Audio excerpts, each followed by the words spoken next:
Hey everyone, we are group 24, and this is the summary for our project. In this project, we implemented a 1D sense reconstruction algorithms on MATLAB.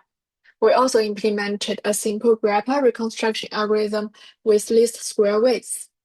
We further compared the two methods, and the result is shown on the table here.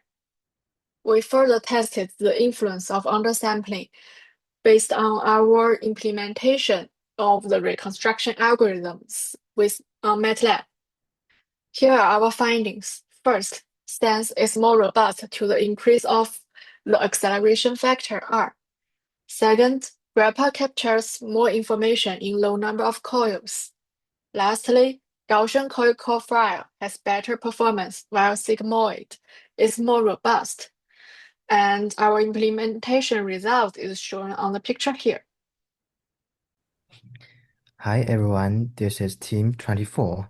Today we will present our project titled Parallel Imaging. I'm Yiheng. And Rosie. I'm Mark. Okay, let's begin. Here is the outline of our talk. We will first discuss the motivation for accelerating MRI and the problem of undersampling. Then we will introduce two main parallel imaging techniques, SENSE and grappa. Finally, we'll briefly show simulation results from MATLAB and discuss artifacts and limitations. MRI often suffers from long acquisition times, which can lead to patient discomfort and motion artifacts. A major bottleneck comes from phase encoding. Each phase encoding line in K-space requires a separate TR, so the total scan time increases linearly with the number of phase encoding steps. Our straightforward way to reduce scan time is to undersample K-space, especially along the phase encoding direction. However, undersampling directly causes aliasing artifacts in reconstructed image. So the key challenge is how can we reduce scan time through undersampling while still reconstructing images without aliasing?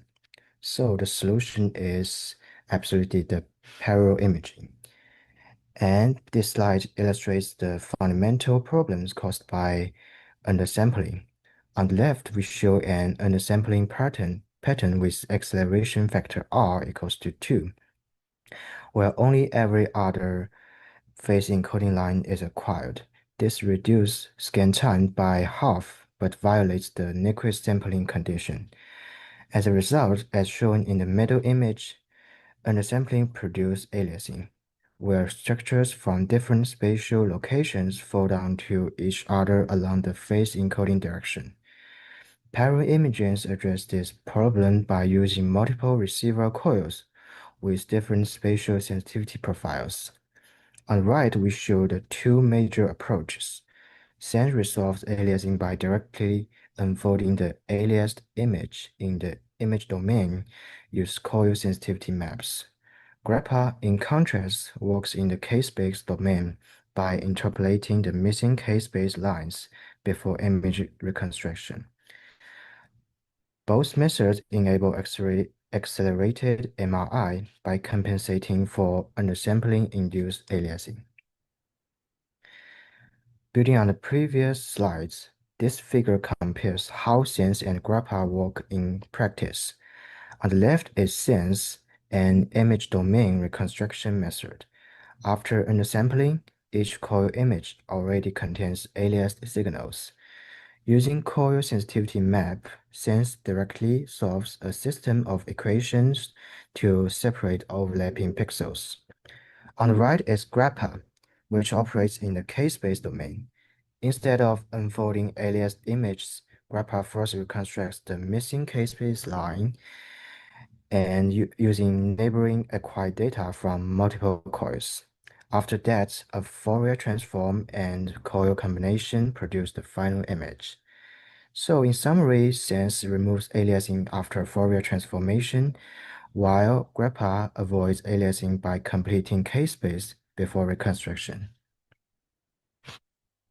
Here I'm going to giving a quick comparison between Sense and grappa. The main difference is where the reconstruction happens. Since works in image space, so it needs accurate color sensitivity maps and solves a set of equations. Grappa works in K-space. It uses ACS lines to learn a kernel and fill in missing data. For calibration, things can be done separately or integrated, while Grappa is always self-calibrated from ACS. In practice, Sense is simpler and faster, but it's more sensitive to noise, especially at higher accuracy. Grappa needs more computation, but it's more robust and usually gives smooth images. So the takeaway is Sense is more model-driven and can amplify errors, while Grappa is more data-driven and more stable. Next. From 8 coil sensitivity maps, you can see each coil light up in different area. The coils all see slightly different version of the image, and that extra information helps us fix aliasing. Both next, both This slide shows what happens when we increase the acceleration factor R. At R equals 2, both Sense and Grappa looks pretty good, but when we push R to 4.8, the image quality drops a lot. For Sense, higher R makes the inverse problem harder, so the noise gets amplified. That's why at R equals 8, the Sense image looks very noisy and unstable. For Grappa, at R equals 8, the rim almost take over the whole image. So in short, Sense falls because of noise. The Grappa falls because the kernel cannot be trained reliably. And that's why most clinical scans only use R equals 2 or 3. Next. This slide shows how the number of coils affects the reconstruction. Parallel learning works better when the coil sensitivities are different, so having more coil use helps. For Sense, with 2 coils, there isn't enough information, so the result basically false. With 8 coils, it's very close to the ground truth. Grappa shows the same trends. 2 coils give strong artifacts, but 8 coils give a short, stable reconstruction. So the main point is higher accuracy really needs coils. They improve sense conditioning and help Grappa train a better kernel. Next. Here, we further discuss the influence from different coil profiles. In this slide, we show the magnitude of Gaussian coil profiles and sigmoid coil profiles. Each of these maps consists of 4 coils. This magnitude is showing the image space mapping. And next, we test these 2 profiles on both Sense and Grappa algorithms we write. Next. On this slide, we show the testing on Sense with different parameters of acceleration factor R and the number of coils. On the left is the result from the Gaussian coil profile, and on the right is the sigmoid coil profile.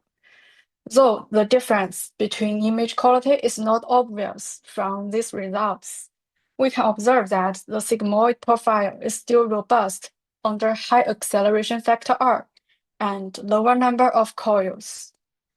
We can observe that when R equals 4, coil number equals 4, and when R equals 8, coil number equals 8, which are the images on the upper right corner of 2 groups. The Gaussian profile already failed to construct any of the information, while sigmoid profile still performs well. Next. On this slide, we show the testing on Grappa, and similarly, we test different parameters of acceleration factor and number of coils. And similarly, on the left is the Gaussian result, and on the right is the sigmoid result. Though generally the reconstruction failed when acceleration factor R is increasing with our algorithms. We can observe that the Gaussian profile has relatively better performance on image quality. In Gaussian profile, the center of images is brighter and the overall contrast is higher. The performance differences reflect the nature of the coil profiles. Gaussian coils simulate realistic receiver sensitivity, being strongest near the coil location and decaying rapidly. This leads to real condition unfolding in central regions, though sensitivity is weaker at the edges. In contrast, sigmoid coils create a more gradual sensitivity transition across the field of view, offering more uniform coverage, but potentially reducing spatial discrimination in the unfolding process. Next. Now, we further discuss the drawbacks and challenges of parallel imaging. In conventional non-parallel imaging, artifacts can arise from noise, patient motion, aliasing, chemical shift, and so on. Many studies have been done on eliminating these artifacts. However, parallel imaging further introduces additional unique artifacts, bringing challenges to the quality of MRI. For example, in sense reconstruction, ghosting artifacts can appear near the center of the image due to insufficient sampling or unfolding errors. Motion artifacts may occur if the patient moves between the calibration scan and accelerated acquisition. Finally, noise can be amplified by the geometry vector, leading to local signal degradation in the reconstructed images. Next. On this slide, we discuss strategies to improve parallel image quality, as shown in the image. When sense unfolding becomes unstable at high acceleration, severe ghosting artifacts can occur, especially at the center of the image. Increasing the field of view reduces spatial overlap between aliased pixels, while oversampling in the phase encoding direction lessens aliasing severity and improves the robustness of sensitivity-based unfolding. Lowering acceleration factor can also reduce G-factor-related noise amplification. These methods help produce higher quality reconstructed images. And next, here is our reference. And next is the slides for the QA sections. Thank you all for listening.